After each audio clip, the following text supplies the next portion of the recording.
జై శ్రీరామ్. 2025 ఢిల్లీ ఎలక్షన్స్లో బీజేపీ గెలుస్తుందని చెప్పడం జరిగింది.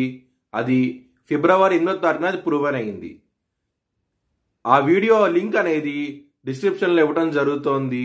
అది నిజమా కాదా అనుకుంటే కనుక మీరు ఆ వీడియో లింక్ ఓపెన్ చేసి చూడండి. 2022 నుంచి 2025 ఫిబ్రవరి వరకు మొత్తం 16 ప్రొడిక్షన్స్ అనేవి ప్రూవన్ అయ్యాయి.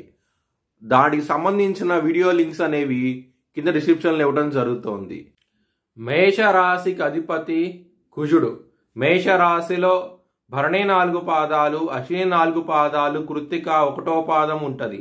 ఈ నక్షత్రం వాళ్ళందరికీ నేను చెప్పే వార ఫలితాలు వర్తిస్తాయి. ఈ వారంలో లగ్నాధిపతి అయిన కుజుడు కర్కాటక రాశిలో నీచబడ్డాడు. బలం తక్కువగా ఉన్నది. దాని మూలంగా హెల్త్ ప్రాబ్లమ్స్ అనేవి వచ్చే అవకాశం ఎక్కువగా ఉన్నది.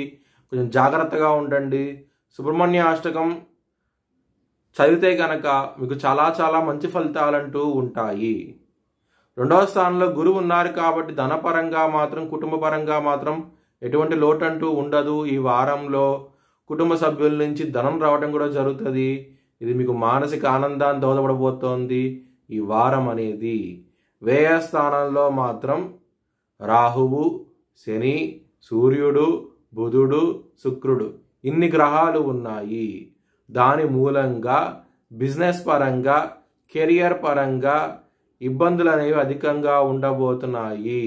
కొంచెం జాగ్రత్తగా ఉండండి. ముఖ్యంగా బిజినెస్ పరంగా మాత్రం పెట్టుబడి అనేది తగ్గించి పెట్టుకోండి. కోర్టు కేసు విషయాల్లో మీకు నెగిటివ్ డెవలప్మెంట్స్ అంటూ వస్తాయి. మీకు ఇబ్బందికరమైన వాతావరణం అంటూ ఉండబోతోంది.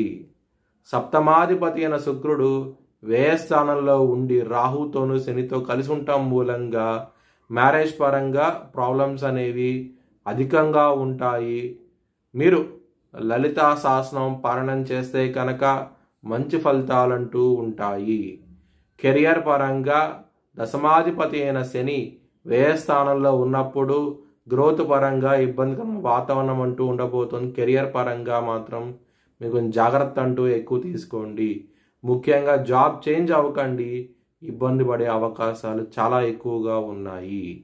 లవర్స్కి మాత్రం ఈ వారం అనేది అసలు అనుకూలించడం లేదు. మీకు లవ్ ప్రపోజ్ చేయకండి. ఇబ్బంది పడే అవకాశాలు ఎక్కువగా ఉన్నాయి.